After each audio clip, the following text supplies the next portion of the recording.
Good afternoon in New York and Eastern North America, and morning, middle, and the United States Western part. Good evening in Europe, Middle East and Africa, Iraq in particular, and welcome whatever time of day or night for all who are joining us from all corners of the world. I'm Yael Danieli, founder and executive director of the International Center for Multigenerational Legacies of Trauma, ICMGLT for short. Thank you very much for joining us at today's webinar, very unique webinar on the Ezidis' sacred practices, core beliefs, and rituals in the face of multi-generational trauma. Those of you who need interpretation, please scroll down and you will see a little world with 3 dots. If you click, you see interpretation, and then you choose the language you need, English or Arabic or Kurdish today. This International Center for Multigenerational Legacies of Trauma webinar is held in advance of the Ezidi Three-Day Fast. The webinar introduces the sacred practices, core beliefs, and rituals that have united and sustained the Ezidi people throughout their 4,000-year history. International Yazidi expert panelists will explore the meanings of being Yazidi through reciting the holy text and presenting the cosmological, natural, social, philosophical, and spiritual dimensions of the Yazidi holy days. Your moderator, I am a clinical psychologist, traumatologist, victimologist, and psychohistorian. Having developed the first program to help Nazi Holocaust survivors and their children in the 1970s, I have devoted much of my career to studying, treating, writing about, and preventing lifelong and multi-generational impacts of massive trauma worldwide, to ensuring victims' rights, the rights of future generations, and to reparative justice. I conceive of psychohistory as we live history in the now, not only as a list of past dates, events, and numbers, but as it shapes our decisions and ways of being today. This international webinar is an example of ICMGLT's Ezidi Working Group's dedicated work at its best. Member Dr. Pierre Maman Ottman gave birth to the idea. Other members joined in. Its chairs and ICMGLT's Advisory Council, Panaga Organization Director Zirak Hamid, and generous Dr. Michelle Sanders ensured its implementation, and our Arabic and Kurdish interpreters, Jamal Saido, Saman Shabi, and Peshkafti Tariq, helped make it widely available. Thank you. Our first speaker is Sharo Ibrahim. Sharo Ibrahim, born 1963, is a retired school teacher and longtime servant of the Lalish Temple, the holiest Yazidi pilgrimage site that I had the honor of visiting. He taught Yazidism for 21 years in Shariya schools and remains active in community ceremonies and sacred recitations. He has participated in 4 international conferences, playing an important role in presenting Yazidi identity to the world. Our second speaker is Pir Mamo Othman, a researcher, lecturer, and the founder of the Institute of Psychotherapy and Psychotraumatology at the University of Duhok, Kurdistan. Dr. Othman has degrees in English literature, psychology, and political science from the University of Baghdad and the Free University of Berlin. He served as a legal interpreter and Minister of State for Civil Society in Baghdad and was Chief of International Relations for the Kurdistan Regional Government. Third is also our Yazidi Working Group member, Dalia Jamil, a 25-year-old master's student at Leibniz Universitat Hanover in Germany. Dalia is pursuing a Master's of Arts in the North American Studies program. Dalia is originally from Iraq and is deeply passionate about literature and its power to address complex social and cultural issues. Through her studies, she focuses particularly on Yazidi-related issues and the injustices they have endured during the genocide. Last but not least is Dr. Majid Hassan Ali. Having earned his doctorate on religious minorities in Iraq at the University of Bamberg, Germany, Majid is an associated member of the Center for Yazidi Studies at the Georgi Tsereteli Institute of Oriental Studies, Ilia State University, Tbilisi, Georgia, and editor-in-chief of the International Journal of Yazidi Studies. He studies challenges faced by religious minorities in Muslim-majority countries and published on Kurdish political movements, Yazidi identity, extremism, migration, and the enslavement of Yazidi women.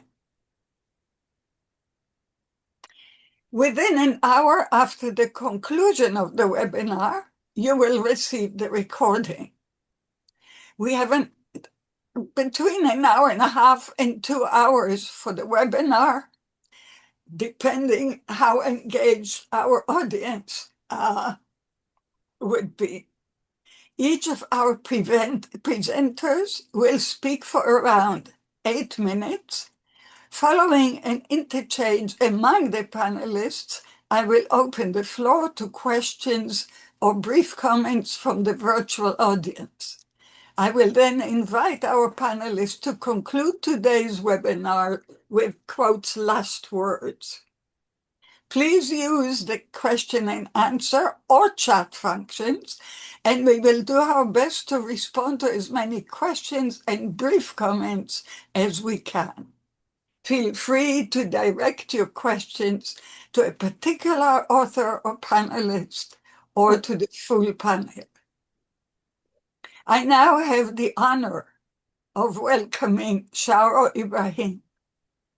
Dear Mr. Ibrahim, the screen is yours.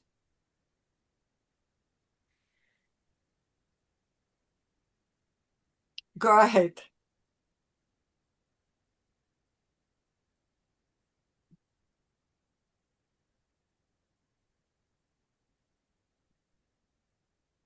Sharo, go ahead. بله.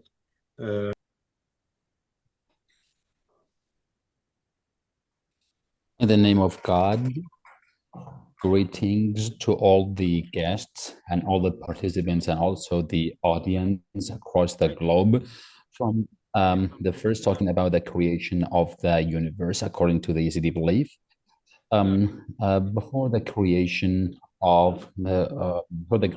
God had a pearl created from his light, and we have a verse saying and emphasizing this actually.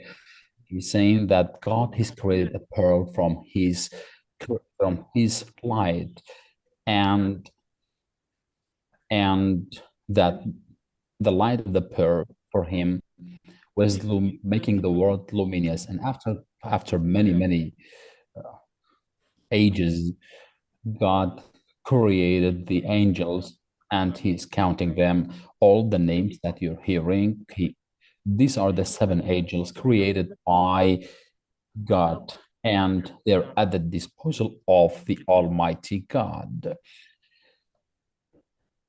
After that, God consulted the 7 angels regarding the creation of the universe. He says that the God and the angels have consulted each other about the creation of this universe.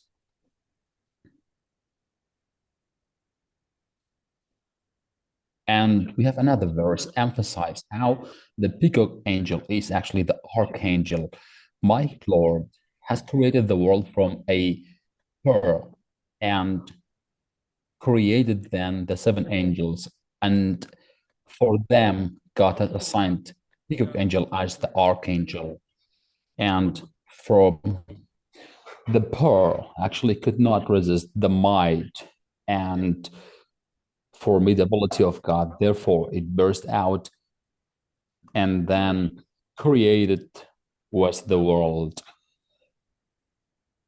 So again, it says that the pearl was actually unable to take in the might of God. Therefore, it exploded, and from which was created the 4 elements of nature: soil, fire, air, and water.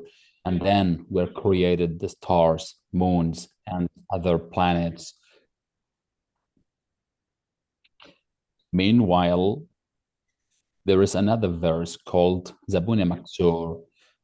It clarifies and highlights that the earth was actually liquid, and God said after 40 years, nothing was actually growing on this earth until came down Lalish. When Lalish came down, the world and the universe was decorated, and the earth was decorated. And the 4 elements mentioned earlier were also began to exist after some other years. Then God, the conversation happened between God and the spirit, because God wanted to blow the spirit into the human beings. So between Adam and the spirit, there was a lot of discussions and argument. So the spirit was not willing to get into the body of Adam. So, and after God decided that, or the spirit enters the body of Adam, the blood began to circulate into his body, and then Adam sneezed and life began to go through his body. So from Adam was created another 72 peoples or nations. And so Adam and Eve became actually the first creators, first human beings on earth. Let us talk about the second of Ezidi. What is Ezidi and Ezidism? Ezidi is for Ezidis, is one of the names of God. And we have said that Sultan is actually the Lord, who has named himself 1,000 times, and the greatest of which is God, or Khuda in Kurdish. These are all the people who believe in God and the peacock angel, and Ezidism is the practice or faith actually exercised by them. The Ezidism means worshipping or worshippers of God. The Ezidi means the spirit or purified spirit and the right people. And there is a verse proving this. If God wishes, we are Yazidis and we follow the ISDA God, and we satisfied with our faith, we are. And we have been born Yazidis and die, shall we, as Yazidis. Ezidism, as we have said, it is the practices, ritual, and rite that Yazidis actually perform in their daily life. Ezidi or Ezdi, it means God, Azdai. And it is a path for the righteous and good people. When Yazidis actually say their prayers, that we do it on a daily basis, and of course we've got a lot of them, but I will mention some of them. So God, you are the wish achiever, you are the protector of those who are helpless, you are the guardian of the poor, and you are the provider of sustenance. You are actually the judge of all judges, and you are the Lord of all, and you have named yourself thousands of times, and the greatest of which is Khuda, which means Azda, or God. So how we use this actually appreciate and value the tongue, mind, and self, because regarding for example, desires, when you say when the desires play their role, the mind gets out of your head. So being considerate is very important of this, so that desires shouldn't overwhelm the mind. So, and there's another verse asking people to think of the skies, and God has actually co-founded the universe all by the power of the creator God, and the blessing conferred and bestowed upon human beings is actually the mind. And there is also something about the tongue, or saying, oh, the tongue. There is a word that you shouldn't say in this world, and you don't have to hurt the feelings of those who hear you. So it means we don't have to utter words and hurtful words that actually hurt and harm the feelings and emotion of other people. So we Yazidis value, appreciate, and respect all other peoples and nations, and these we have two verses proving that, and one of which says, this world is a world full this world is full of different faiths and religions, and everybody is worshiping God according to their own beliefs and faith. Everybody is actually worshiping God, but only in a distant manner. And so, for example, for us, we say that God, you are the one who thrones, who we can say sits on the throne. Therefore, I say we respect humanity and humankind, actually. Therefore, we say, dear brothers, we see all human beings as brothers. Therefore, I reiterate that we keep respecting, appreciating all other nations and other peoples as we respect the mankind as created by God and who are destined to actually pass away. So, and there is a verse, oh, you, the son of Adam, you are only a traveler in this world. No matter how hard, how long you stay in this world, belong to God, you shall finally be. No matter what your religion or your faith is, the destiny is actually for us the same for all mankind. So therefore I say, and there is another verse, Meskino Sharo, which says, this world is like a fiction. It's like a dream. The earth is like a hub. We human beings are like traders. Some come and some actually accommodate in it. It means that no matter what, the life will continue on this earth. Some of us will depart the world and others will enter into it. And it means it's just like a dream. Sometimes you ask, where is that person? They tell you departed he is now from this world. Means he has passed away. And thank you very much for this great webinar. I wish you all the best, and I really find this important work. Thank you very much. Thank you so much, Sharo, for honoring us with your presence and wisdom. I now give the screen to a close friend, Pierre Mamo Othman. Dr. Mamo, please, the floor is yours. Thank you, dear doctor, and we appreciate all your efforts for supporting our case and processing it to the international community. It's not easy to find good friends, and honestly, we find you as a voice of the voiceless people. So we are proud of you, dear doctor.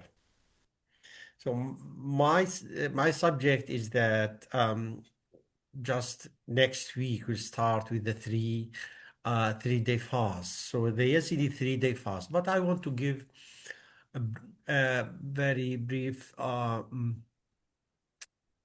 summary about Yazidism. What's Yazidi? So Yazidi religion is considered one of the most ancient religious traditions of the Middle East. So its historical and cosmological roots go back to Mithraism, which is at least 2,000 years BC. So Yazidism is a monotheistic faith centered on the worship of one God, who was, before that time, who was the Son, and later changed to the Almighty God. Yet it's formally classified among the major. So our religion is not among or classified among the world religions, but our religion, Yazidism, is more than a philosophy of life. It answers a variety of questions. So it constitutes far more than philosophical worldview. It offers a comprehensive religious system with its own theological reflections on the meaning of life, the nature of good and evil, and the relationship between the divine and the human world. Contrary to Zoroastrian religion, Yazidism does not posit two opposing cosmic forces locked in eternal conflict, Ahura Mazda and Ahriman. Instead, it teaches that the dualities observed in nature, which is virtue and vice, light and dark, hot and cold, life and death, manifest themselves in the human conditions through inner tensions and moral behavior. The religion does not claim, so Yazidism does not claim a universal authority over all humanity. Rather, it's concerned with itself.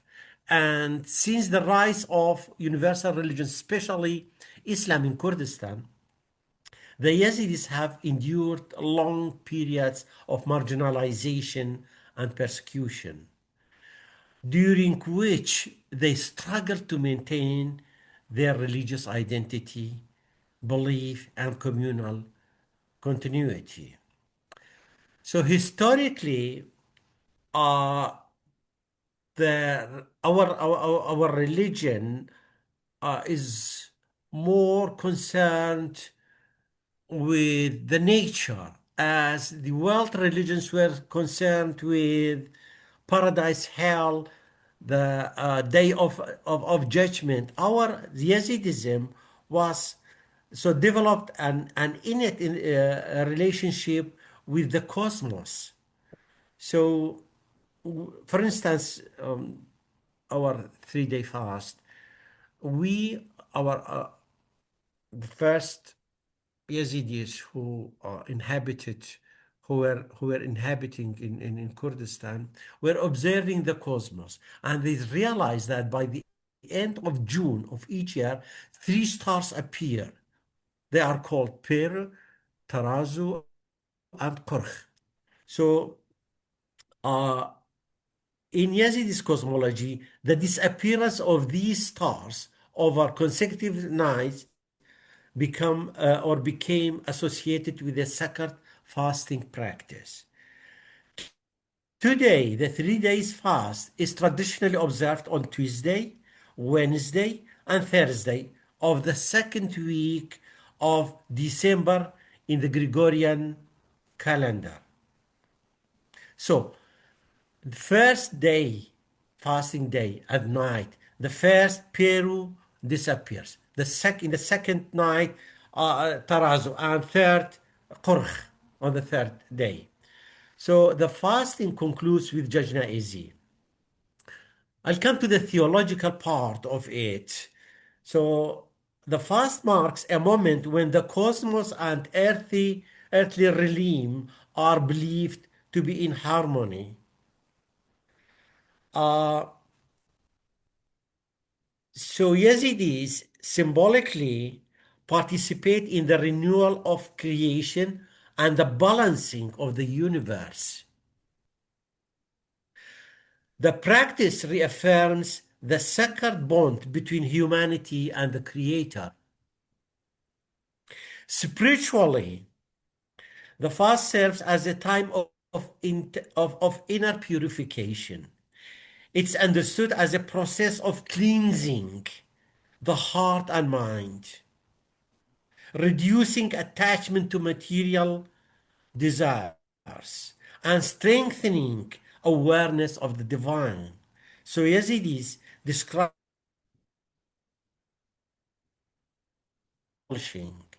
becoming more transparent to spiritual light and more receptive to divine grace. Furthermore, the fast carries deep historical significance.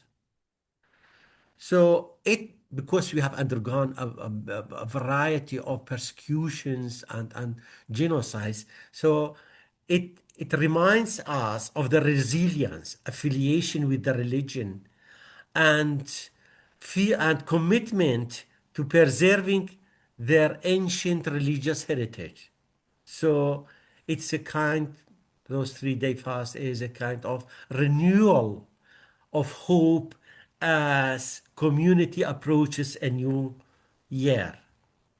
Socially, the fast fosters solidarity and compassion. Families gather together at sunset to break the fast together. Neighbors share food, and acts of generosity are emphasized, reinforcing social cohesion and mutual support. Finally, the Ezidi 3 days fast embodies a rich interplay of cosmology, spirituality, communal memory, and ethical practice. It purifies the soul, strengthening the belonging of the fundamental principles of these ancient religions. Thank you for hearing.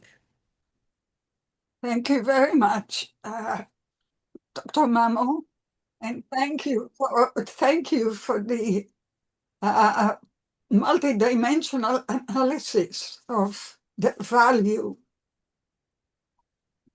and the benefits of the rituals. Thank you very much. Dear Dalia. Yes. Beautiful Dalia. Thank you. The screen is yours.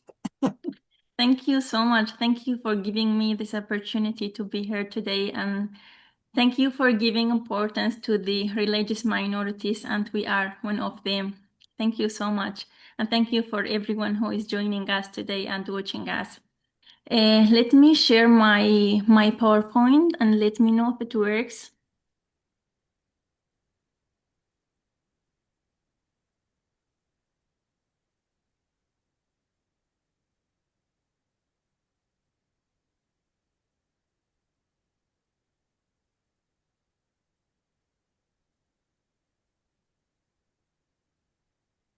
See now? Yes. Okay. So today I will be talking about one of the holy feasts in the Ezidi religion, which is Khadr. So Khadr is an ancient spiritual and religious feast celebrated by Ezidis. And according to the Ezidi belief, Khadr is an immortal celestial figure. He was also known as an angel of agriculture and rain. It is connected to farming and germination, as its arrival marks the end of planting grains and seeds and the beginning of Earth's fertility cycle. So a Khadr feast symbolizes fertility, rain, and protection, also the beginning of new productive season in nature. And Khadr feast occurs every year on the first Thursday of February, according to the Eastern calendar. Also, some believe that Khadr is a prophet or a guardian saint, while some other beliefs consider him as one of the God righteous servants. And according to ancient Ezidi religious beliefs, he fulfills the wishes and prayers of the believers, especially those who are distressed or in need, like making their supplications answered. So here we have some rituals and traditions of this feast. Like most of the Ezidis fast 3 days in Khadr. Like it is optional, not like Pir Mammo just mentioned. Like next week we have 3 days fast that everybody fast, but for Khadr it is optional. But like for those who their names Khidr and Ilyas in the Ezidi community, they have to fast like each of them, while for the rest of the Ezidis it is optional for them, but most of them prefer fasting all 3 days. So our fasting days, they begin from it's on Monday, Tuesday, and Wednesday. And the celebration takes place over 2 days, the following days of the fasting days, which is Thursday and Friday. Thursday especially for Khidr, and the Friday is for Ilyas. So for Khadr feast, we as Ezidi community or Ezidi religious, we have symbolic food that everybody make it, which is called behun, or literally mean without blood, emphasizing purity, peace, and absence of harm. Because Khadr is unlike other Ezidi religions, animal sacrifice is strictly forbidden during the Khadr feast, and this prohibition reflects a deep respect for the symbolism of fertility, renewal, and the sanctity of life. Because a Khadr feast occurs during the animal's natural breeding season, that's why it is forbidden for Yazidis during this feast to have an animal sacrifice. And this kind of sweet, you can say, we call this symbolic food, I can't call it sweet. It is considered one of the oldest types of sweets known in the Ezidi religion, and it is made of 7 types of the dried grains and legumes, including wheat, barley, chickpeas, sunflower seeds, sesame, beans, and corn. And after that, after they they roast them, they mix them with date molasses, symbolizing heritage and deep connection to the land and nature. And these 7 types, like ingredients, reflects the 7 days of the creation. Like number 7 is a sacred number in the Ezidi religions because of the Ezidi belief in the existence of 7 angels. So like many things in the Ezidi religions, you will see they are related to number 7. The other one, yeah.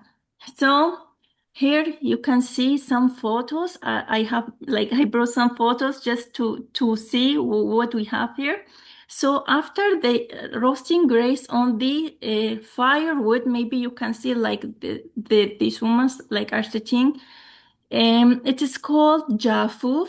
Jafuf, like in the ancient time, we have like jafuf, not like now, which is traditional clay stove heated with wood. And then they grind them with stone mills. Like here, you can also see stone mills. And this is reflect ancient Ezidi heritage. After that, after they make it, a bowl of bihun, or some Yazidis call it civic also, but most of them call it bihun. It is placed inside the houses symbolically, like it is inviting the visit and blessing of Khadr to their houses, and they are interpreted as a sign of good fortune and blessings for the family in the next year or in the following year. So here I have brought a very short video, a quick video, just to show you like how they make this. Yeah, it is so quick, but I think there is no voice or sound or music, but you're gonna see it.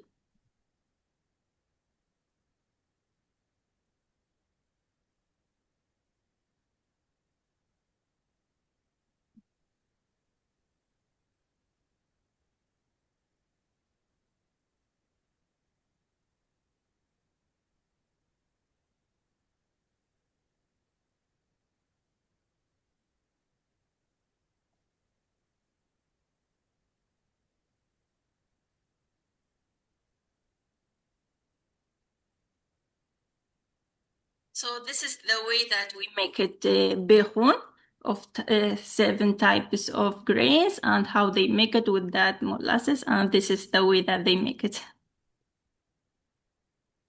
Here are also some spiritual beliefs. As I mentioned in the first slide, that Ezidi believe that Khadr is responsible of fulfillment of wishes and dreams, and they also said Khadr grants hope and prayers for everybody who just wash from their hearts to Khadr. They Khadr gonna grant them hopes and prayers. And there is also another thing among the Ezidis. So these roasted grains before the occasional day, like after the 3 days of fasting, before the special day or the celebration day, at night, some of them, like girls and boys, those who are unmarried, they gonna eat salted roasted grains, and they gonna go to bed sleep without drinking water. So if they find someone giving them water in the dream, they may get married to that person. So this is just some people believe that and some don't. But I would like to say a true story of my grandfather. My grandfather was telling us that before he got married, he ate in Khadr Ilyas, he ate a salted roasted grain before he slept. And he told me in his dream, he found that my grandmother was giving him water. So the year after, the following year of that day, both got married. So this is a true story. My grandfather was telling me it happens with him. So some others don't, they sleep and they don't find anyone giving them water. So yeah, I tried one time, nobody gave me water. Here are some references if you would like to have more information. And thank you, I'm done. Well done, well done. Well Great. done, darling. Thank you so much. Thank you. Thank you. Very Really, interesting and informative. Very very informative. informative, and we even learn how to make it. And these are all very healthy elements. Yeah. Indeed. They are nuts, yeah. Indeed.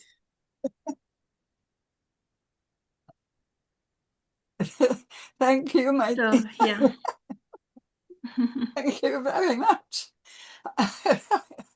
Majid, now we will, please, we are looking forward to your to your teachings. Good evening, everyone. I will present my topic in my mother tongue in Kurmanji. So, Hevara bkhair hamu hawalan. Sorry, I don't hear the English. Are all the channels okay? Do you hear me now? Yes, thank you. Okay.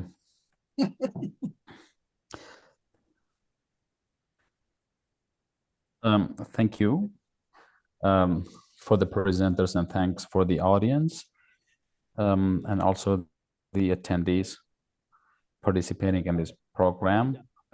My subject is going to be about the Ezidi feast, and it is about one of the most important Ezidi feasts, which is the Ezidi New Year fast. Before I talk about the Ezidi New Year, Ezidis have two types of feast, one of which is about whose history is fixed, whereas the other type, history of which is rotational. Sometimes it is, and if you can actually showcase my PowerPoint, I will just, it will be better, I think, for everybody to see what I mean. I'm talking about the fixed feast, like the New Year, the 40 days of we call them summer 40 days feast and assembly feast.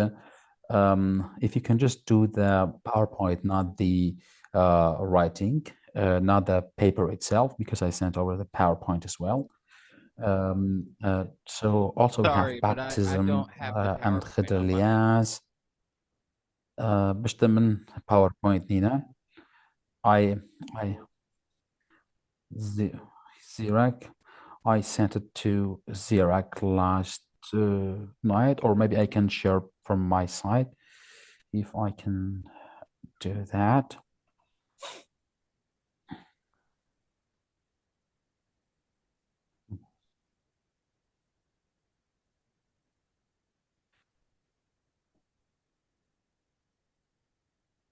Like I said, the history with fixed dates and the rotational ones, or we can say the dynamic ones, the fixed ones are very much related to nature, and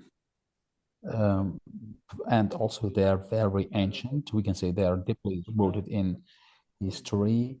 We cannot talk about all of them, actually. Therefore, I will be focusing on the Ezidi New Year, which is one of the major Ezidi feasts celebrated by all Ezidis across the globe.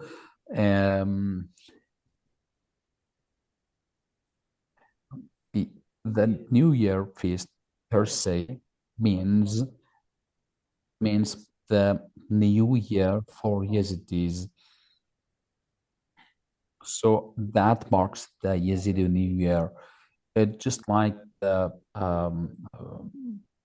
birth of Christ, and so like many nations or peoples have their own New Years, and Ezidis do the same.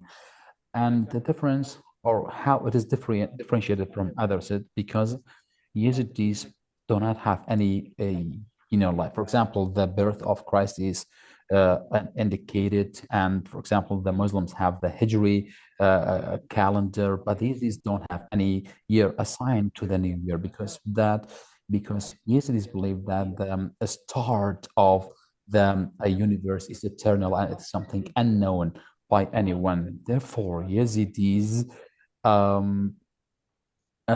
we call them actually the Eastern Spring, and it is more the Iranian calendar. It's not the Greek one. For example, the Greek one, the 1st of April, according to the Gregorian, becomes the 3rd or 14th of the Iranian calendar. And the Peshimam, who is actually is responsible for organization of which date the Yazidi feasts fall on.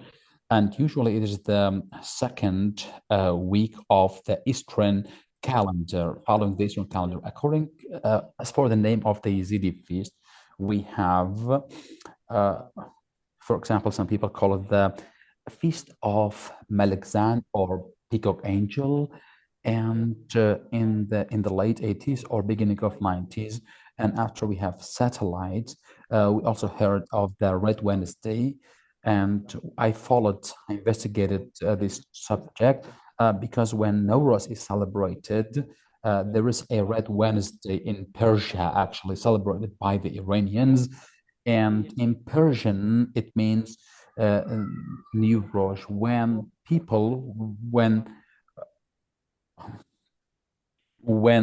they did the translation, actually became the Red Wednesday. So there is something wrong with that. It is actually, there is an ideological perception about this terminology. It might also be political, because they were trying to link this to Zoroastrianism, and therefore it was also subsequently introduced as a Red Wednesday. I asked some colleagues of some Yazidi colleagues from Turkey, and they told me even it was used back in the day, in the past. But I personally believe it is more ideological terminology introduced to make linkages for Yazidis to things.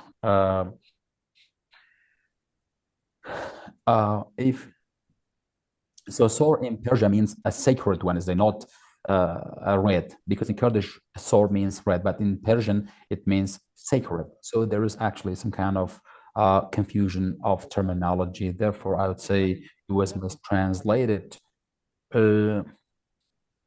And sometimes people, they say the Khor Wednesday or Wednesday, which means the Wednesday of different colors, actually. They don't actually use, but we usually call it Sarsal. We don't use other terminology.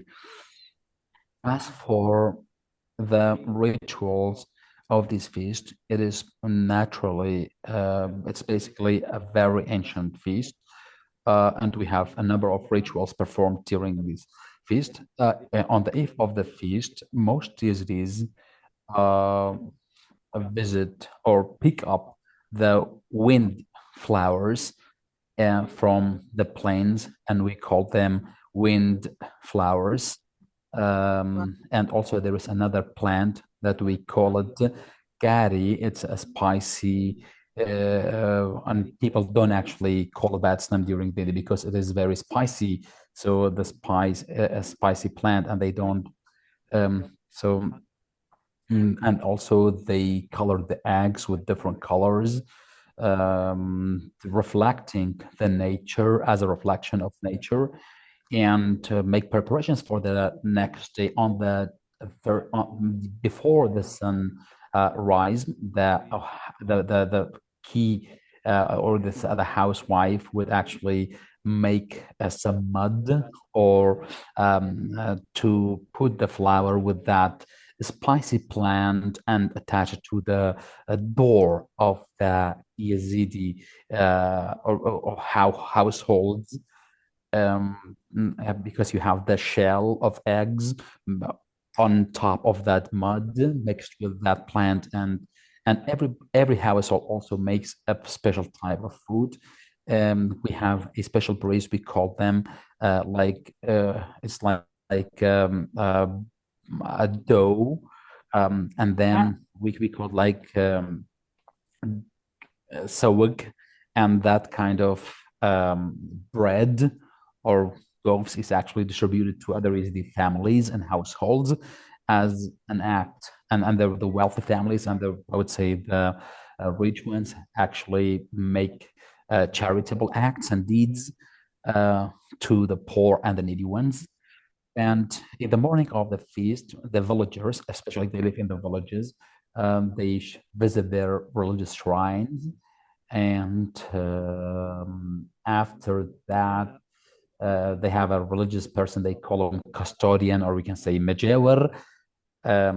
Maybe that practice is no longer practiced, or therefore we have a sense of this kind of right is a bit undermined. And another ritual performed in this feast is especially by youth and girls and boys. Everybody tries to put on nice clothes, and in villages everybody had like big squares or open space where actually they do the egg fight, and each one holds and to hit it against that egg held in the hand of the other person. So anyone who is breaking the egg of the other person is actually the winner of the game. This is actually practiced up to today. Even in the cities, it is still practiced. In many places, they also play music like drum and trumpet, and the farmers also, in the morning of the feast, they take the shell of the eggs to their farms, believing that it will bring blessings, or we can say bountiness to the production of their farms. And this is very much related to the Mesopotamian, actually, I would say, practices or rites. Additionally, and on the base, religiously speaking, there is a special ceremony conducted in Lalish. It is done by Baba Sheikh, and it is a special dance. We call it Sama. Sama is actually celebrated in many feasts, not only in Sarsal, in the Ezidi New Year, but it is one of the very important rituals performed during the Ezidi New Year. It has this New Year has a lot of meanings. For example, when you boil eggs, it signifies the relationship between the egg and the earth. They believe that the earth was at first like liquid, and then it was solidified until it became in the shape it is now. So we boil the eggs to represent that. Of course, there are verses proving that we boil eggs to represent that earth in the beginning was just like a liquid material, turning into a solid one later on. So it has this kind of significance. As for, I have also some pictures. In my view, there are two key dimensions with a secondary one. It has a historical and religious dimension. The historical dimension focuses on this feast dates back to the old peoples.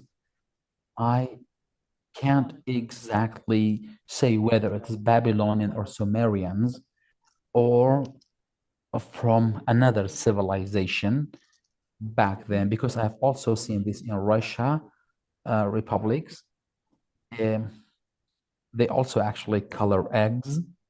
I think they also have in Germany, I've seen this practice done here in Russia, for example, they make a special type, a symbolic cake there.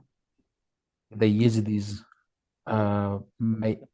I believe Ezidis also somehow related, or because there are some restrictions on the Ezidis after the New Year, after which marriage is forbidden to take place.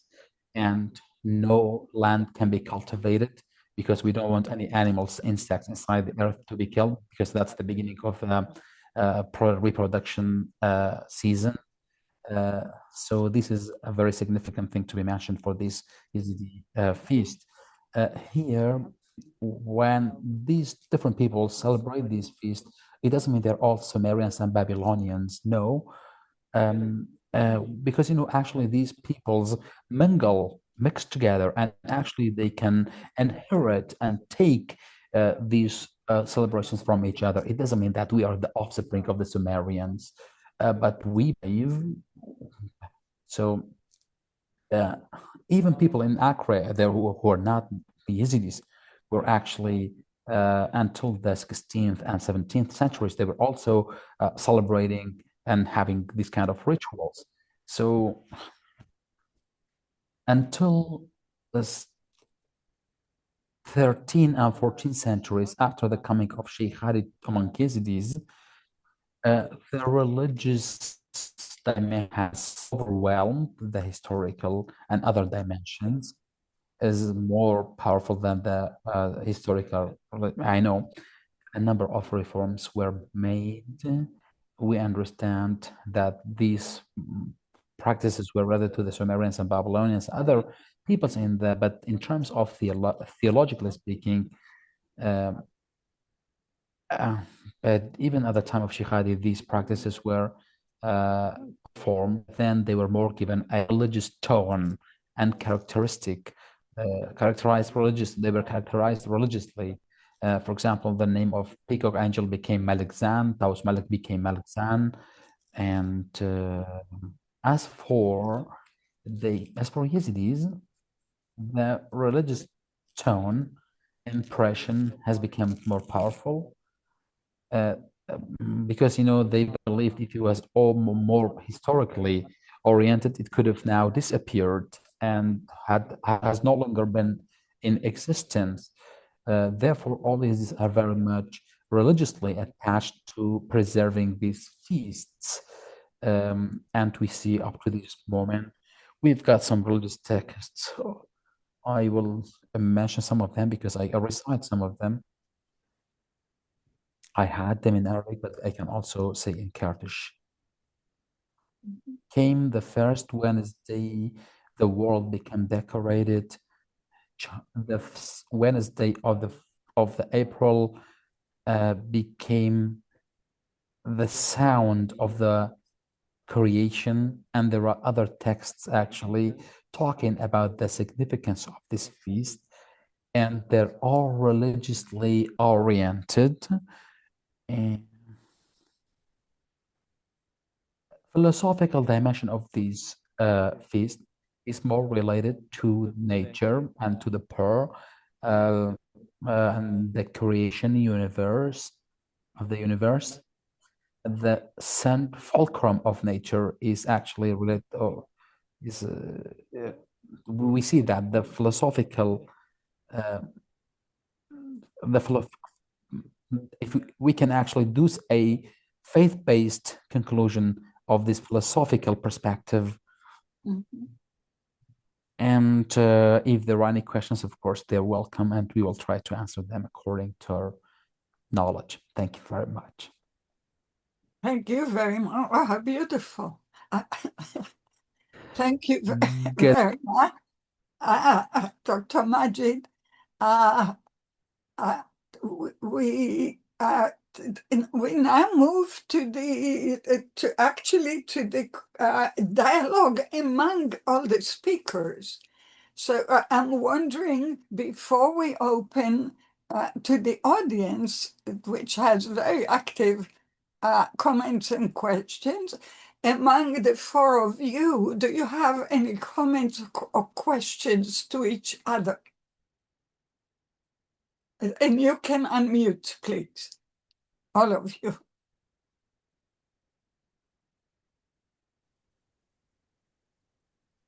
I think that all the speakers did well and perfect, and the essence of each ceremony or event.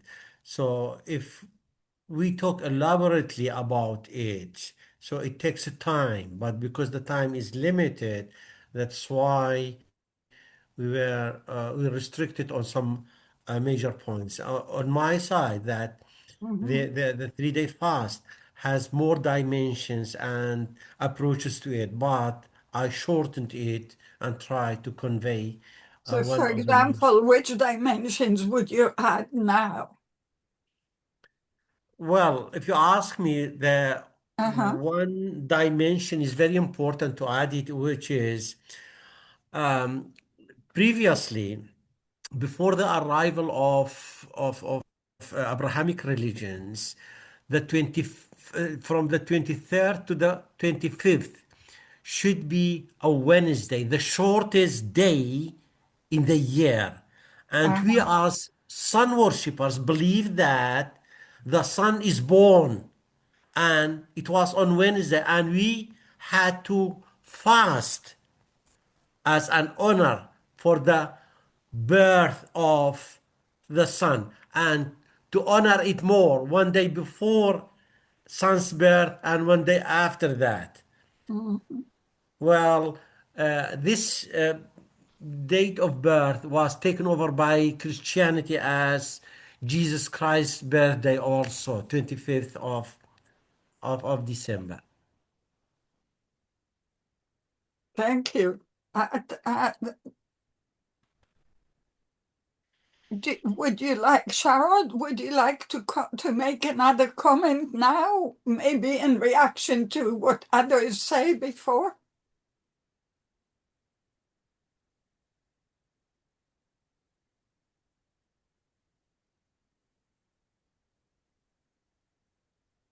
You can take your time and think about it. But go ahead.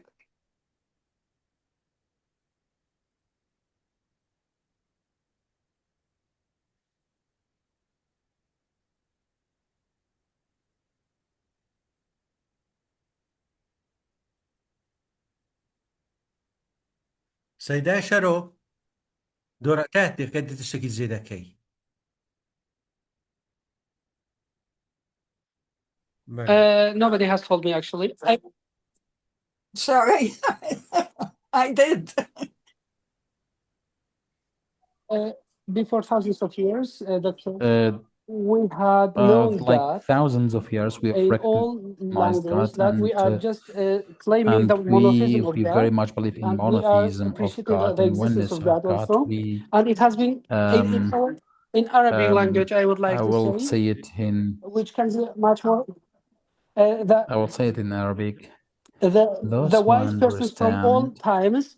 This means he's addressing the human again, that there is only one God, that he is the omnipresent, who has no replacement, and you find the fact about the presence of God. Also, we have the oneness prayers, and for example, the angel was actually the first one who proved oneness of God. He tells God, there is no God but you, and you are only the only one deserving of worshiping. No one is worth prayers and worshippers. Even in our Ezidi language, we say, oh God, oh Lord, you are the King of Thrones. You are omniscient, you are omnipresent, you know of everything in the world. So we have in other languages also, for example, we have a Sheshemis a verse.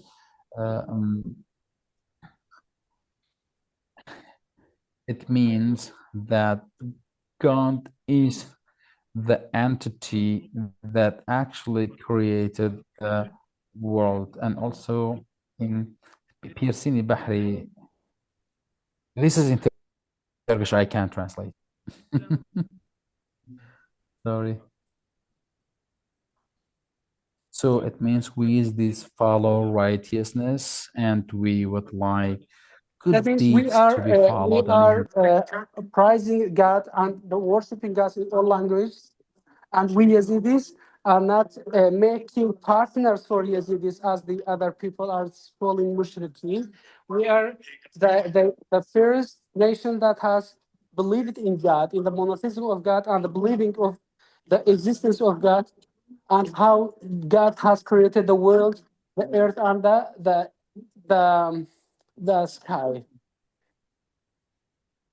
and how Yazidis are finding that being arrogance and arrogancy is prohibited.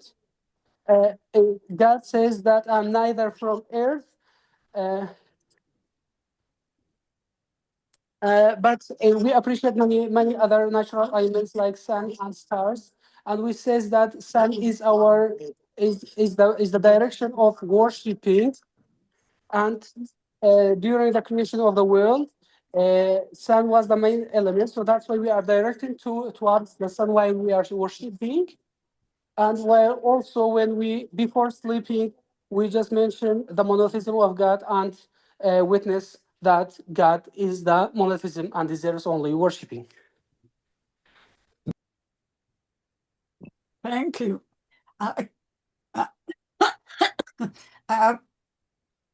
How about Majid? Do you have comments or questions to others? Actually, I don't have any questions because as I know Pir Mamo for a long time, he wrote a lot about Yazidi festus and such rituals. So Okay. some people asking, maybe Pir Mamo can answer Aslan Kizilhan. Yes, I just want to first do the dialogue among you. We will go thoroughly over the questions. They are excellent and challenging. I want to say, I'd like to say Yazidis have many kinds of feasts. For example, the changeable and unchangeable, like the Shabbarat and the Hajjia feasts that has been misconceptionally and misunderstandingly have been interpreted, and some Yazidis are stating that the moon-based calendar is before Islam even, and the sun-based calendar is also that has been also adopted by the Empire of Roman and the Persian people. And the moon-based calendar, but they are two different ones. So the feast of Hajjia is aligned with the one that Muslims of Al-Adha are celebrating, which is also based on it's very like it's on the same date almost. So these are very ancient rituals and celebrations adopted by the Yazidis. But Yazidis have not copied them. They have their own rituals and their own calendars that they are following. Like Ibrahim Khalil and Ismail, they have their own ones. Theologically, when you are talking about them,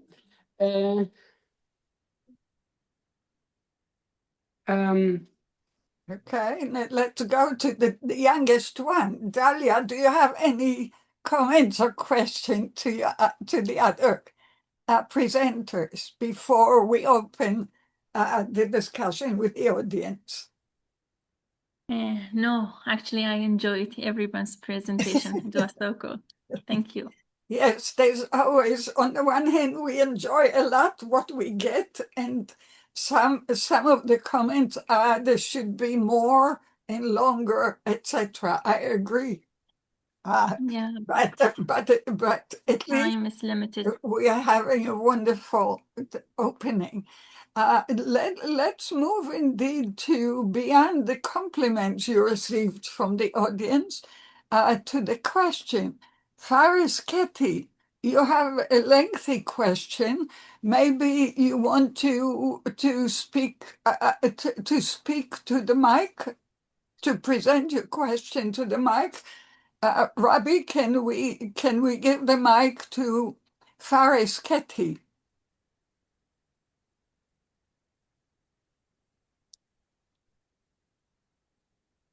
Rabbi? Yes, he's in here. There he goes. Wonderful. Okay. Okay, good evening. Can you hear me? Yes, we can, and you look very good too. Hi. Thank you very Please much. ask your question. It's a very important question. Go ahead. Thank you very much. Good evening for you and for your respected guests.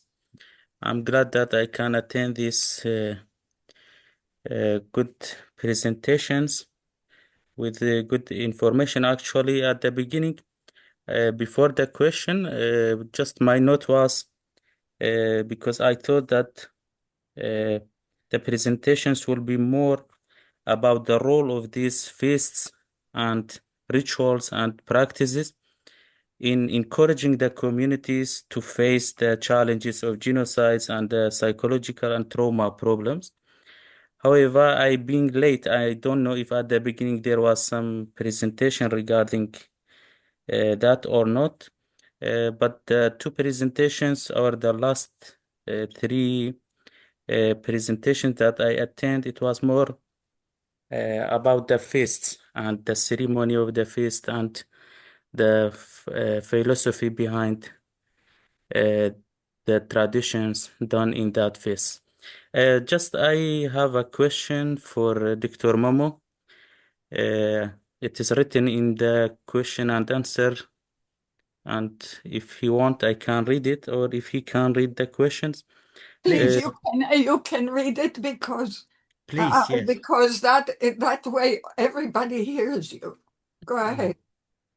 So my question was actually, Dr. Momo, as you know, in the time of genocides or at the critical times, the people be more attractive or more connected to the spiritual or to the religions, like more than the normal days or normal day lives or normal times. So I want to know if it is only like a psychological manner and it is true for all the people, or it depends on the culture of the society. If there is another minorities or communities been attacked or passed through genocides or being persecuted over the history, does they also be more attractive to the religion rituals? They be more connected to their religion? Or it is just a culture of the Ezidi community that, as you see after the 2014 genocide, the Ezidi people be more connected to their religion. They tried to rebuild many temples, and you know, I think what I mean by my question. Okay, thank you, Dr. Faris. We decided to talk, we all four, the advices of Dr. Yael Danieli, to talk about the tradition of Yazidism, and that's why we didn't go deep to the current events, especially the ISIS attack on Yazidis, because it's another theme. According to your questions, simply aware and rich people go to psychotherapists and poor people go to superstitions.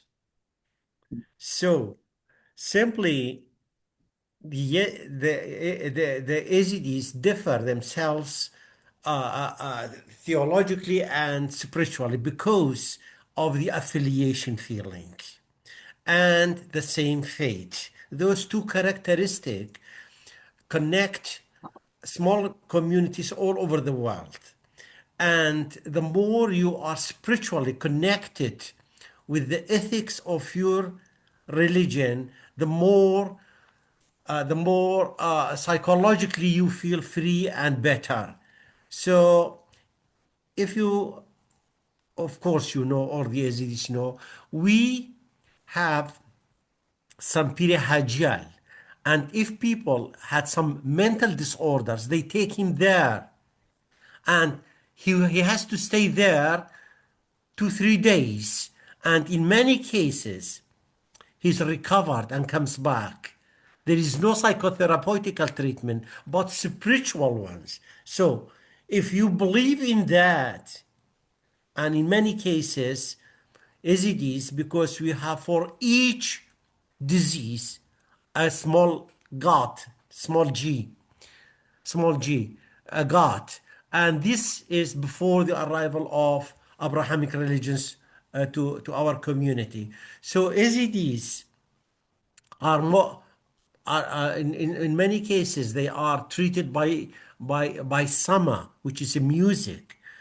And some of them, they even take them to Lalish to stay a couple of days there, and they feel better. So mental disorders are treated in Yazidism spiritually by religious music, by taking them to Pir Hajjal, by taking them to Lalish, and they feel better.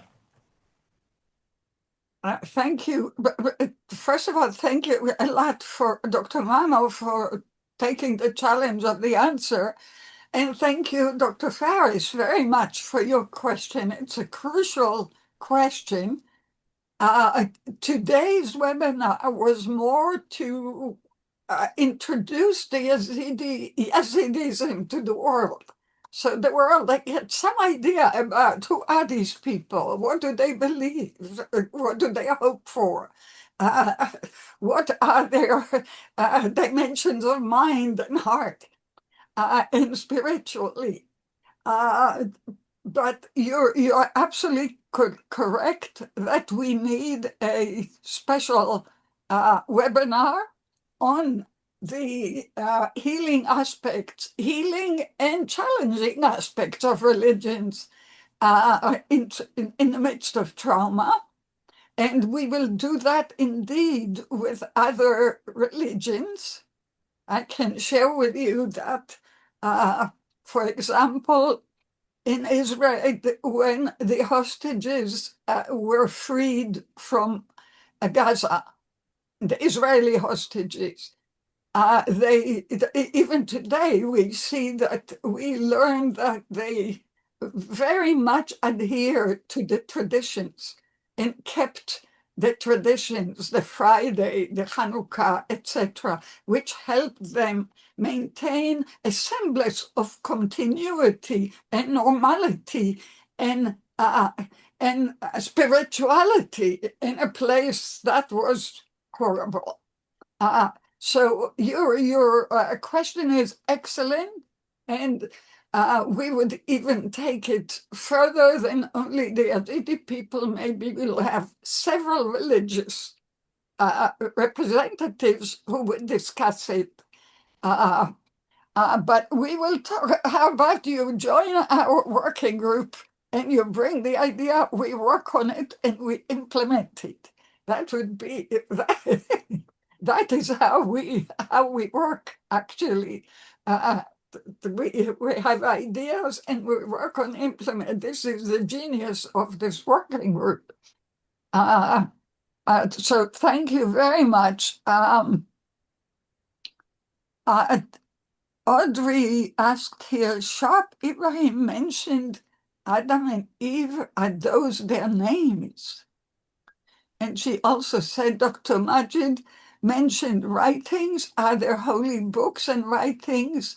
What form do they take? Actually, Sharo presented some of them, but I think some of the panelists would have better answers than me. Is there a liturgy to religious observances? Would be interesting to make a comparative study with Judaism. Has any scholar done so? Thank you, Audrey. That was exactly what I was. See, I told you our audience is brilliant. So, anyone wants to take that question? I think Mom Sharo is the best one for actually, answering this question. It's several questions. So you take whichever I mean you the want. second one. Go ahead. Not me, I'm just suggesting him. Okay. Okay. Sharo, do you want to address these questions, please?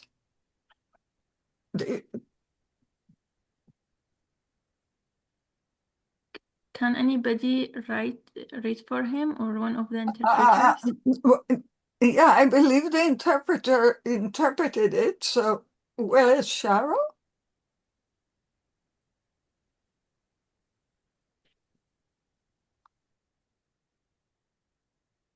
أستاذ شارو دي موجودي تسمعني مام شارو أستاذ شارو Mr. Sharo, are you here مام شارو تلفيدري He's not here.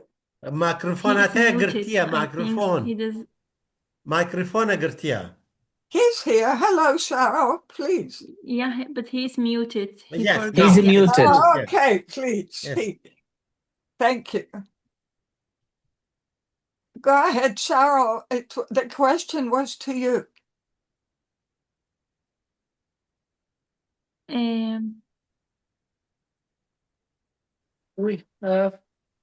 we have a special verse. It's called Baytajendi. Jendi means soldier, the person who is very adherent to their language, to their religion, that which alerts us to wake up early. Why? First, to worship God, then to go to your job in the early morning, because this says that, oh, soldier, it's the day, so now it's time for worshiping, and sleeping is not good for you. Wake up.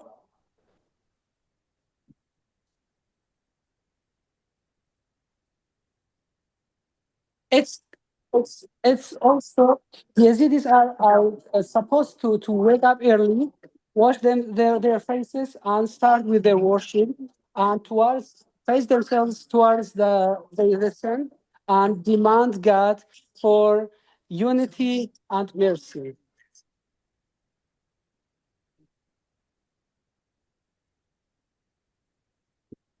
Regarding those people who wake up late, their worship is not accepted, and those people who are lazy in worshiping God, that's why God don't grant them a lot, and those people who wake up late is not a good thing for human being.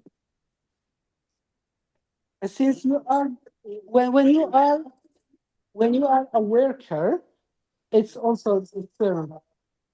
Those people who are receiving prohibited money and legacy, they are going to not be accepted in the council of God. Those people who are worker must be wake up early and with love and go to their job. That's why these verses are clarifying. They say that so long as you are worshiping God, God will reply to you and grant you what you are pursuing to. This one is also for those people who are particularly caring about worshiping, and especially for worker also, and not only for the worshippers, especially for the Khalmatkar. So it's better, the best way is to be admitted, to adhere to your principles and not be lazy, to do goodness, to do charity, so that in the hereafter you become a good person and accepted one. Another holy verse is also says, all people do good things, God grants goodness, and in the earth and in the sky there is goodness, and so that you can become a part of it. Regarding goodness, we are demanding goodness from God for every human being. So long as if you see someone in need, don't ask him from which religion you are. Just do the goodness. Even if you pour the goodness into the water, the charity, it will be accepted by God. So that's why we say that, oh God, you are the permanent, you are the king of the thrones, you are the eternal, you are, oh God, please grant mercy to 72 nations, to abductees, to everyone in need. So we are worshiping and asking mercy for every human being. This is Yazidism, this is our path, and this is our religion. Thank you so much for your answer. Majid, is it that you want to add? Please go ahead. I think he asked about that I mentioned that if Yazidi has holy book, Mm-hmm. the answer is the Yazidi don't have holy book like Islam and Christian and Jewish. It mentioned in some text, holy texts, that Yazidi have holy book, so-called Mashaf Arash and Jalwa, but it is not written like in any alphabet. We couldn't find it until now. Yazidi beliefs are practiced according to oral tradition. We have a lot of holy texts, so-called Qawl, Bayt, Nasihat, Musahbat. This kind of holy texts, Yazidi have it.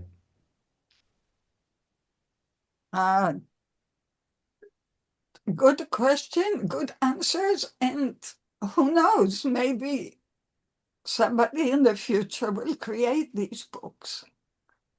I know a lot of brilliant people right here. So I think Yazidi has some Yazidi elite try to collect this and make it together as a book, holy book. Birma will know better about this project. Well, I can make a comment on this subject because I was involved in this process. It was in 2012, I think, and the former Prince Tahsin, yes, 2010, yeah. yes, requested me. It was a request from the University of Duhok, and then he agreed on it, and we established a gremium, and it was me and Dr. Majid, Dr. Saeed, Khadr Doumeli, Arshad, and remind me who else? Qawar Suleiman was still alive.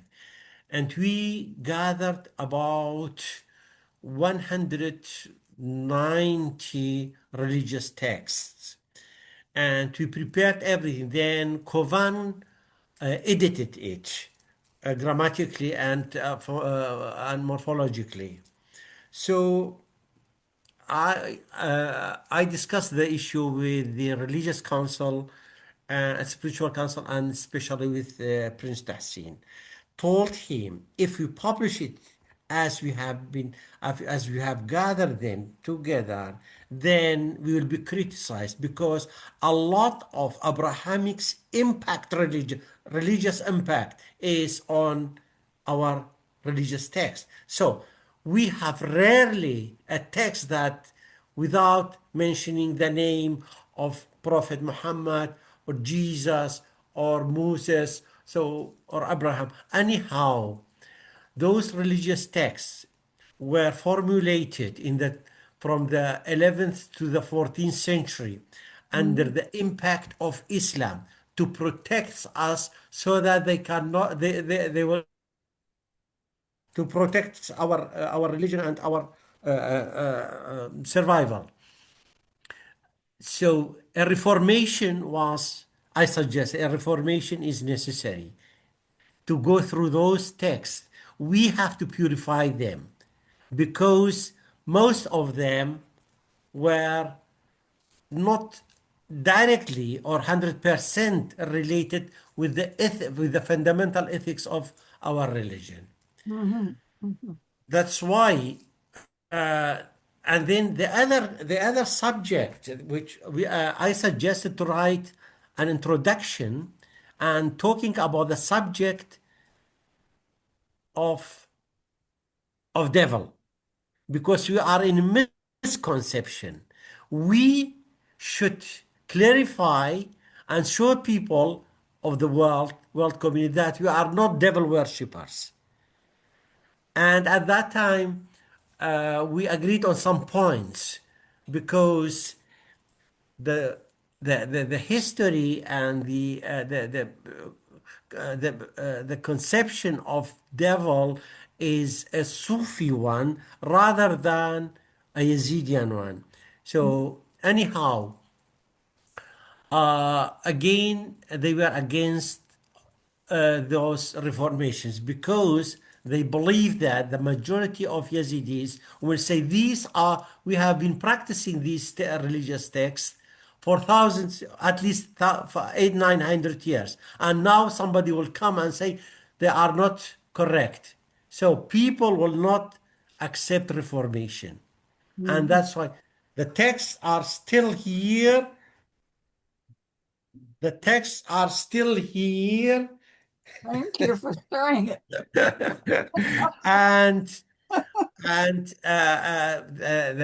the spiritual council, I talked to them a couple of months ago, and the prince, and all of them are against any reformation, and all of them are against publishing as they are, because in both cases people will not cope with the reformation or with the publication. I want to comment, if you allow me. Dr. Yale, can I comment?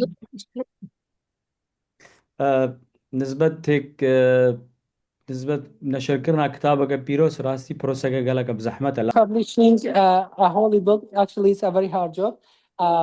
A scientific foundation should adopt this thing because it's not an easy thing. The theologists of Yazidis also should cooperate with these institutions for regarding the Reformation. It's a dangerous subject. I have another perspective, but right now it has been changed a bit. The Yazidi texts must be left as they are, in my opinion. For example, some people say that this word is Arabic or Persian, so we don't have to change them. These things are dangerous, in my own opinion, because based on my perspective, after the Academy of Theology of Yazidis in Kurdistan, I have understood a lot of things. For example, the text, the religious texts, for example, when it contains some characters from Islam or Christians, they have their own purpose, and in case you change them, it will be changed totally in the Yazidi religion. So our people are very connected to history. We don't like that much the foreign language to be included in our own language and other texts. So I say, in case in the future a Yazidi Foundation adopts this job with the theologians and the religious people, at that time they may get their legitimacy.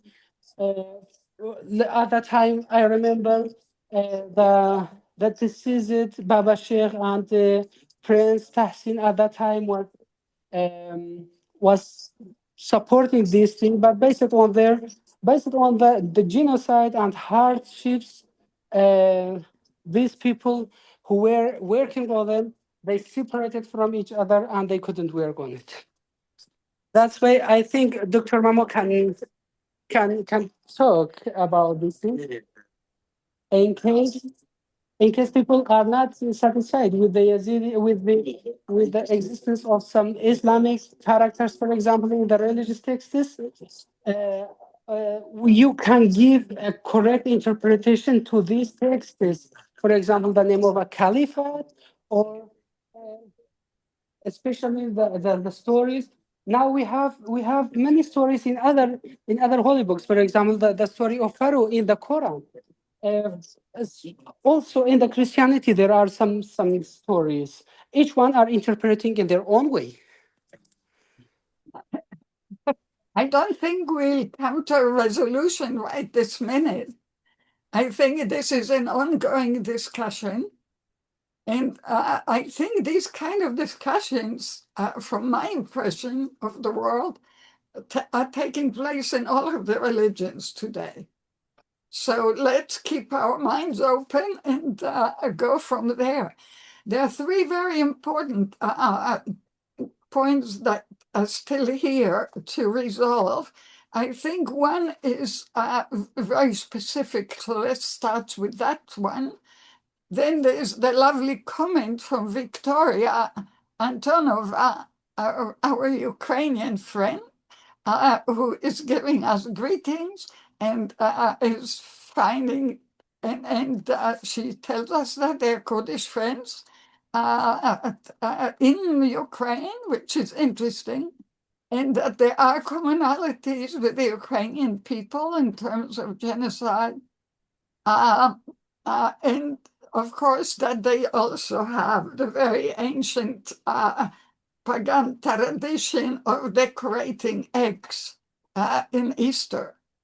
But let me go to a very specific question from Marwan Murad, who asks, you did very well. Can any one of you talk a bit about Shiv Brat?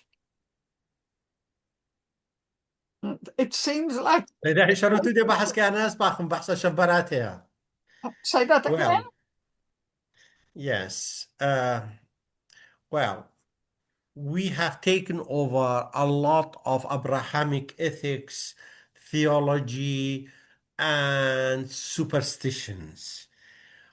And one of them is Shavbarat. Shavbarat is not fundamentally a principle of or pillar of Yazidism. No, we took it over from the impact of Islam on us, and this is the Yazidis have realized that it's not authentic feast. That's why it's cancelled.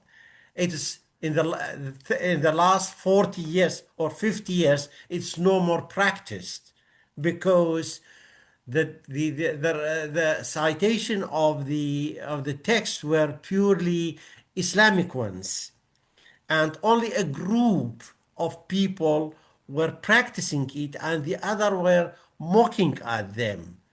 So it is cancelled at the beginning of 80s, late 70s of the last century.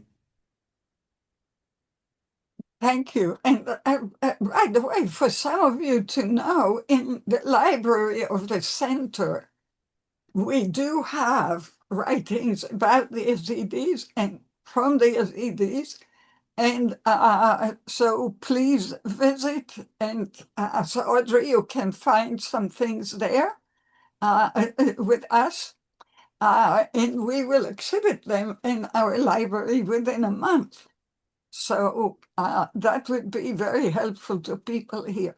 There are two other important questions, unless I'm missing another one, which is quite possible. Just a statement I'm adding from Ali Khalil. By the way, from a scientific perspective, there's no such thing as the devil in this world. They're devilish people. But let me go back to the two important questions. About Orange is asking who wrote the text. Do they contain our history, or are they religious rituals? I'm not sure I understand, but if you do, please take it on. But I would like Margarita to come on. Is Margarita still here, Robbie? Can Margarita speak? I'm here. Yes, yes, please. You have very important questions and thoughts. please share it with us. Share them with us. Which one did you want? Which Go one?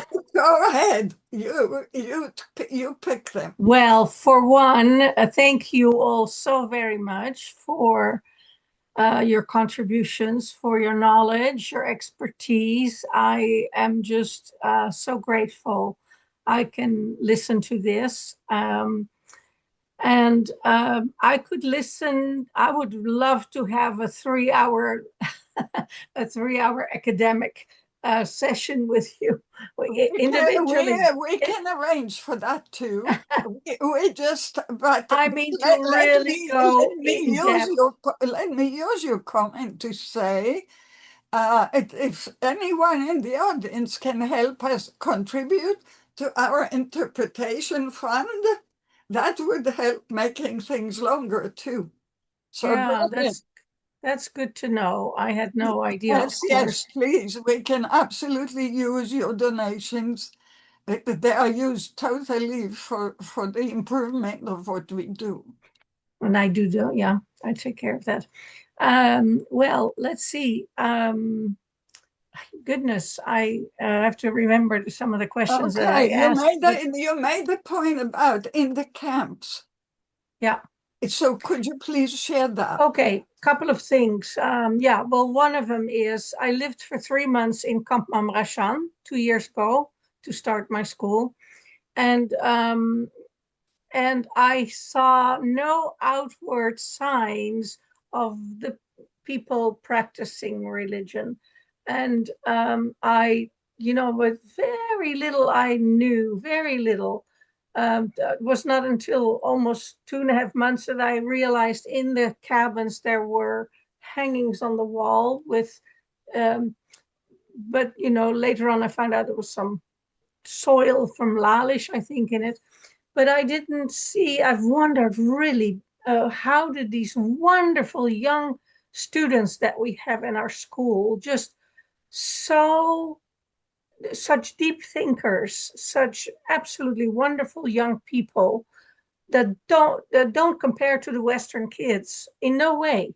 These are so rich with their soul rich, I call it. On a soul level, they are so rich. How do the parents teach them that? How do they teach them about the religion? Are there any traditions where the parents, like in the Western traditions, the Abrahamic religions, they pray together, they sing together, and the children learn from going to the synagogue or the church or whatever? I didn't hear or see any sign of that. How do they express the religion? Are there factual expressions of the religion that the parents teach the children?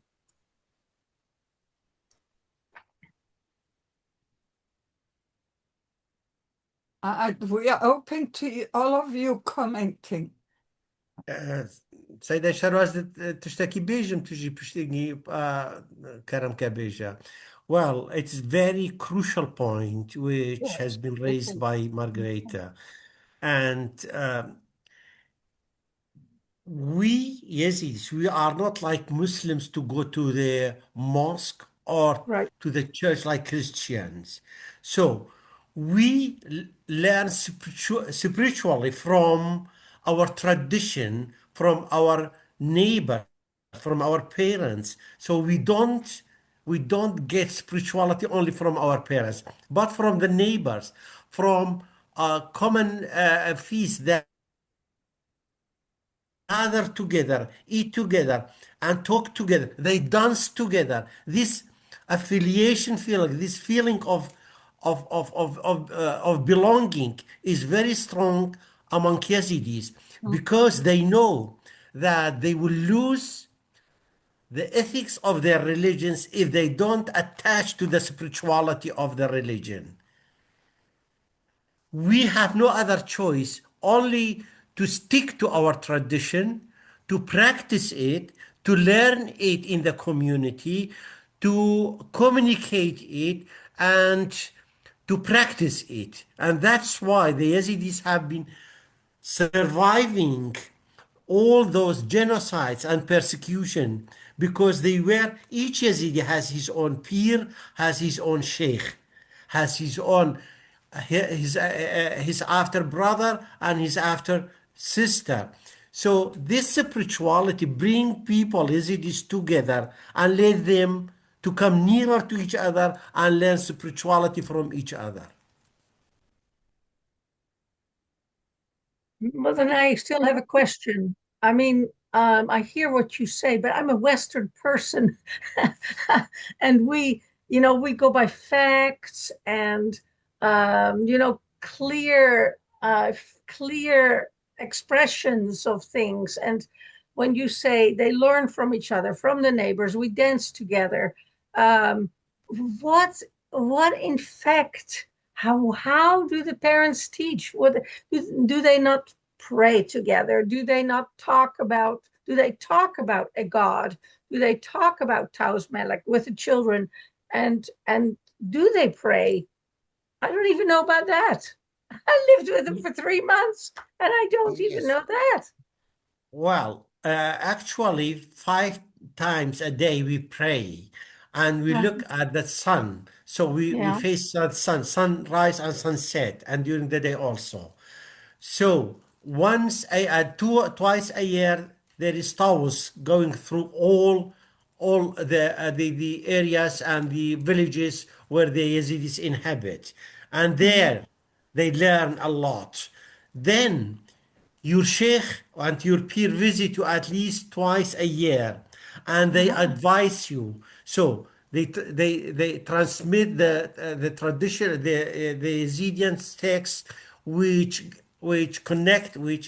strengthen the spirituality of Yazidis. So we go to Lalish 7 days in Jama and other occasions. So there also there is sama, and we sit there and we hear them. So even if you don't understand it, we see it, how people come together, how they communicate, how they transmit spirituality from one to the others. So this self-belonging is one of the fundamental principles of our religion. And honestly, previously, they believe that if the texts are written, so the spirituality will weaken, and that's why they were against it. But they learned that they have to take it more in a civilized way and write it down and practice it. So it is a kind of transformational process, from ignorance about the ethics of religion to practicing it in reality and making it not, and making it none. Even the weak points, which is misconception about us, that we are devil worshippers. Now people are more aware to answer this question. Previously, we were afraid. We didn't know. We had no answer because we were ignorant. But especially in the last 40 or 50 years, a lot of academics have appeared on the service, writing text, and so explaining varieties of subjects that have been unknown to the community. So we learn from our parents and from our sheikh and from our peer how to pray early morning and before you sleep, to how to look at the sunrise and sunset.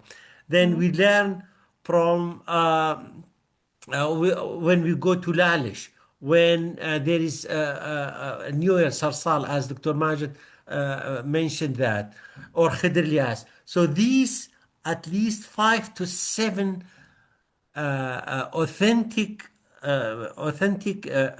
feasts we have that are before the arrival of Abrahamic religions, and they are historical process that started 2,000 years up to now. And they gather all Yazidis together and feel them that they belong to each other, they have to support each other, and that's why we survived. Thank Okay, you. on that point, Thank can I you. ask one Wait, follow-up? Margarita, sorry, there are other people. Yeah, good. Thank you. I just wanted to show some of the books that we have on the CDs.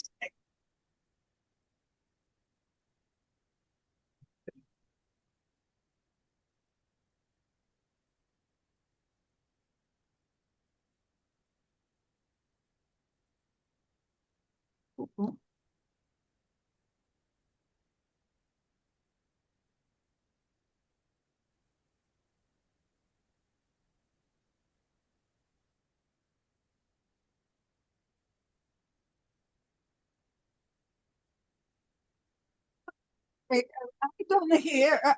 don't hear the English interpretation. Well, yeah, I will translate. I will translate because it's Thank Kurdish. you, thank you. Go There is- ahead. there is- I'm sorry, there Matt, is- I'm too interested in knowing what you there is actually the Kurdish there is the a Kurdish curriculum curriculum of the and which is pedagogy a of religious Yazidi for the curriculum Yazidi taught at the religion has been Kurdistan created schools in the in German 70s and language, also in 80s. There was Kurmanji, actually also no in such Iraq learning are and teaching at the educated schools. But children. now in this course there is a curriculum, a religious curriculum taught to the Ezidi children, and so actually children learn from that as well. So we Yazidis are in, like you said, like Dr. Mahmoud said, Yazidis actually learn their religion by practice. We learn it from home. So that's also one way. And also we have a special system, like a caste system. We have peer, sheikh, murids, and everybody here after brother, here after sister, and In this these way, people actually engage Yazidis with each other, are interact getting with each educated to other, their own and their religion, religious because the learning happen as such. the heritage And of also Yazidis is not heritage-wise, textual. it is not something, usually it's more an oral heritage, and Yazidism is more related to feelings of affiliation, and we find so even if you don't practice actually these religious rites, you have this feeling of affiliation and belonging to Yazidism, which is very deeply ingrained and seated in the Yazidis. Thank you. There are some answers to Fawaz's question about how can a young Yazidi person today learn. And I would assume that the major challenge would be among the Yazidi refugees around the world outside of Iraq, no? Dalia, would you like to comment on that? Dalia? Speaker, Dalia, speaker. Yes. Yes.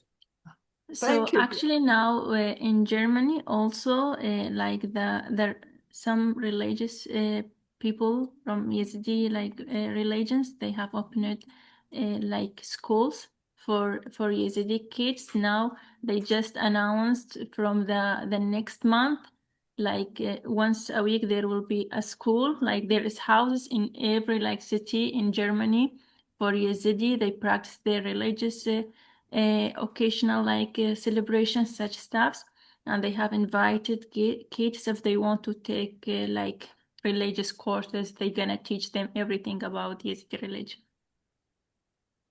Thank you, Dalia. And this is another wonderful book we have right here. But we have much more. So, and you have the link in the chat to our library. Thank you. We don't really have much time left. But what we are learning is how much interest there is. And we are very, very excited about that. So please keep in touch with us. The working group meets every 2 weeks. It's an amazing working group. It is creative and informative and everything you want. There is one more question, and there was one other person who wanted, how about you do it maybe next time? And Faris said that there's Ezidism courses in school, traditions of feasts and fast and praying. Wonderful. There's so much more for us to learn. So let's just check. There is one more question. It's a painful one, I'm afraid. Who knows? From Seth Iceland. When the Islamic State decided to commit genocide against the Yazidi people, did they go about, quote, studying Yazidi religious beliefs and practices beforehand to build a religious justification for mass murder? Or did they launch the genocide first and then declare religious justifications later in order to retroactively justify their horrific atrocities? The question is actually so pertinent to so many situations, but if anyone wants to take it, please. It's actually asking the victims Again, to Dr. Daniel, so that I can, so can I get that? Is the question is that they started slaughtering Yazidis, then they thought of building a state, or the other way around? What was the question again, please? I don't think it's a question. I think it's actually a statement. Seth, are you still here? Do you want to say do you want to say it actually? Rabbi, is Seth here? Yes, I am. Thank you so much. Well, you're welcome. It's a very painful question, so maybe instead of asking the question, maybe I think there's a statement hidden behind the question. I guess where it comes from is, so first some background. I'm a genocide scholar, and I study both the Holocaust and the Yazidi genocide. Excellent. And my question comes from when I've been studying ISIS propaganda, and again, propaganda has to be taken with a grain of salt. But one common theme I've seen is they claim that they had quote unquote religious experts from the Islamic State quote unquote study Yazidi traditions, which is code for them interpreting them in the worst possible way to commit genocide. But I was just wondering if any of you had heard around the time of the genocide or afterwards from either conversations with survivors or scholars or academics or other members of either the Yazidi community or outside of it, maybe the order of operations there in which either what you had heard about this process that had been described in ISIS propaganda. I know it's also a very painful and broad question that may not be able to be readily answered here. It was just a thought that I had. We were all involved in this circumstances. We were all there.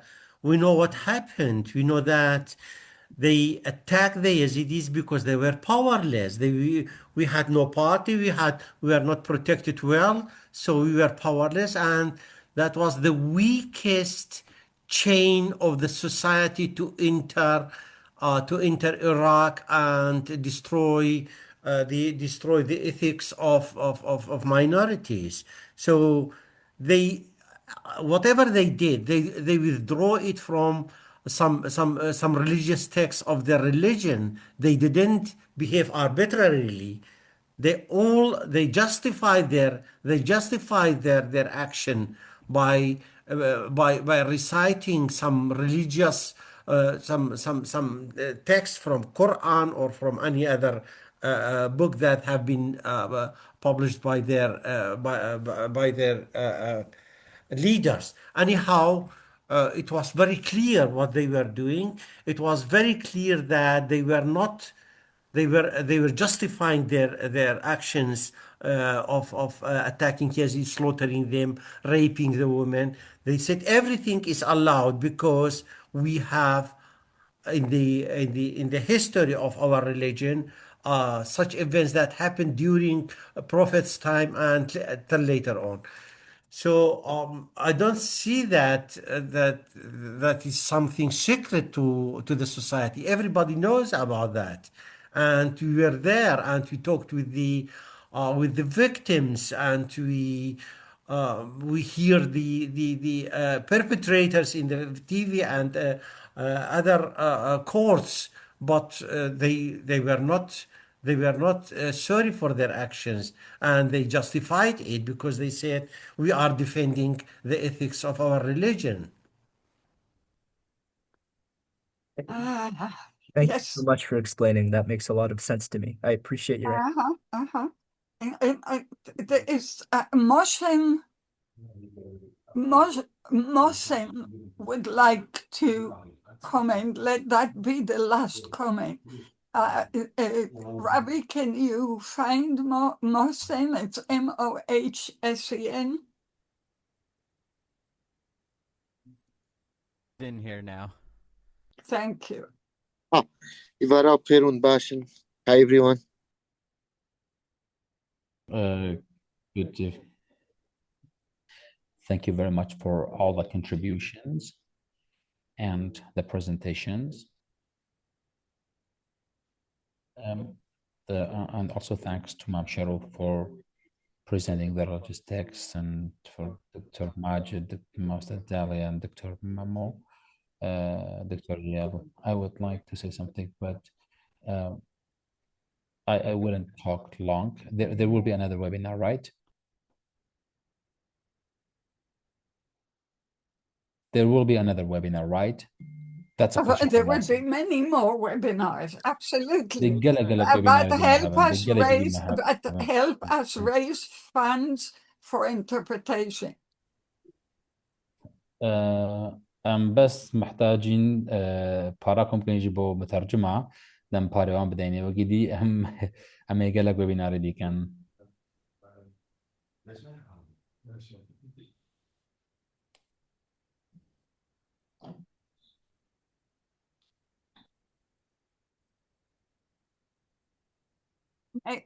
Can we hear the translation, please?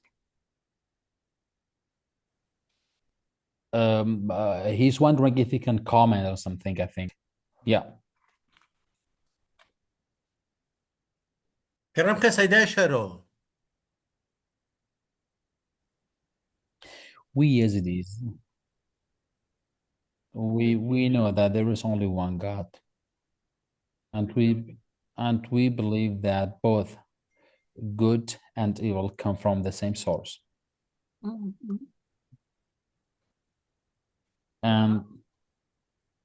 And the devil word doesn't have any existence in our religion, and they consider Ezidis as infidels and disbelievers. No, we are not. We actually believers. We believe in God. We worship God, and we know God for 8,000 years, and we are the first people who actually believed in monotheism and one God.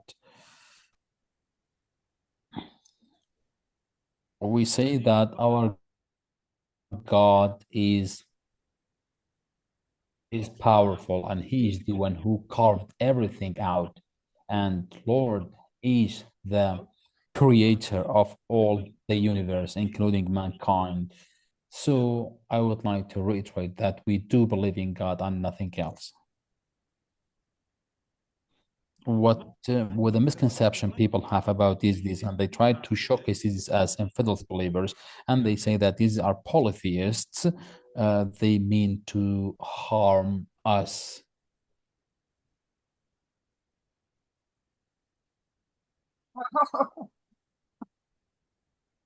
And it is baseless. These are baseless allegations.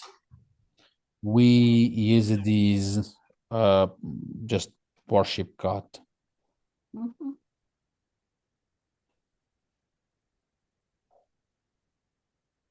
Mhm. There is also there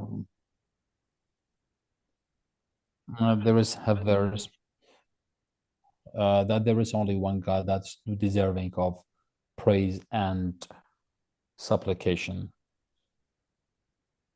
So they genocided us. They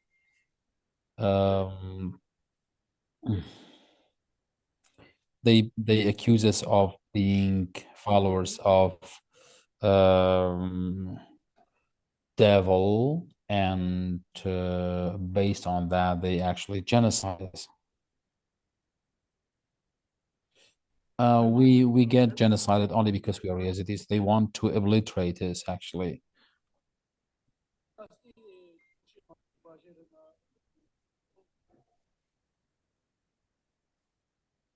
And we will try our best to remain Ezidis.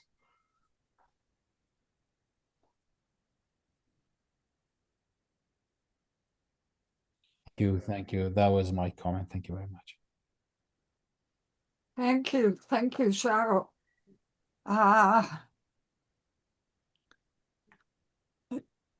We need a whole series of webinars to understand why people hate. But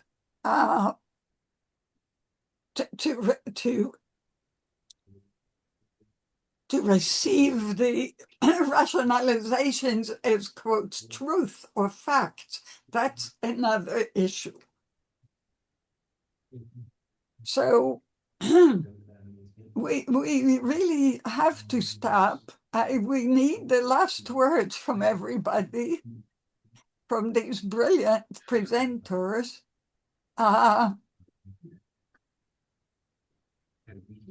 What a rich webinar we've had. And very challenging, and it will create so many other webinars. So maybe we will go, let's go backwards because Sharo just spoke. Majid, what is your last word? Thank you very much, Dr. Yale. Galax Pasbo. Thank you very much for this opportunity, and it's a very timely webinar just ahead of the Yazidi fasting days.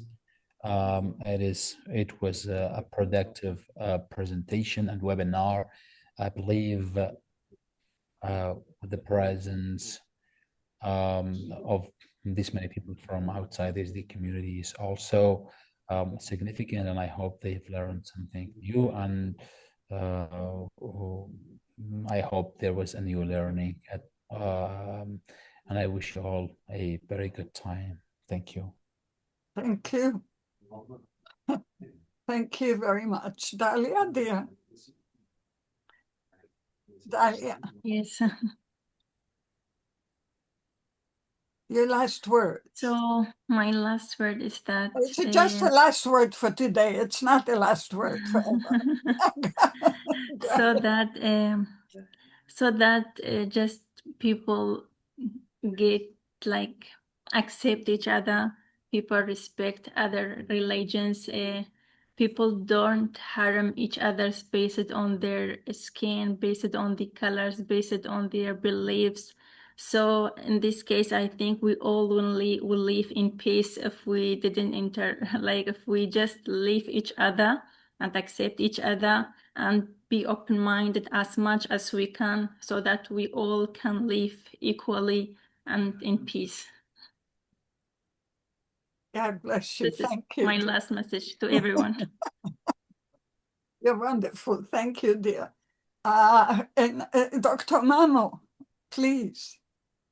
Okay, I want to conclude this session by thanking all the organizers, especially Dr. Daniele, and she's the engine of this webinar and so active.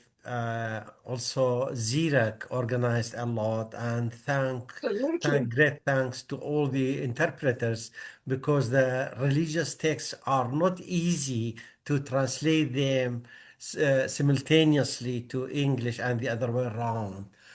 I think we need more webinars, and especially my intention, my aim is that to show the world community that we are in a misconception, and we have to show our reality, and our reality is different from the articles and books of the 17th, 18th, and 19th century about us, which they put us they described us as devil worshippers. There is no devil in our religion.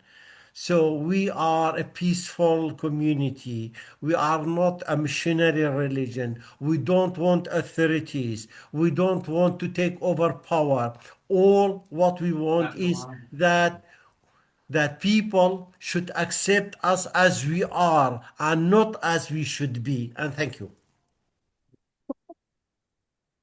I love you too. Okay. And last but not least, last words from, is he still here? Sharo?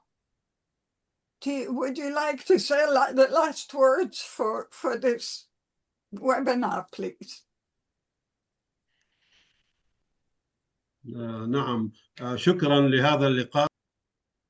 Thank you so much for this fruitful meeting and for all of these participants.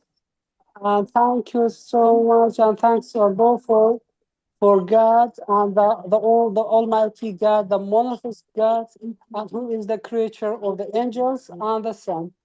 The Yazidism is the path of truth, peaceful, and justice. We are the spreader of God, and the tyrannists lost this world.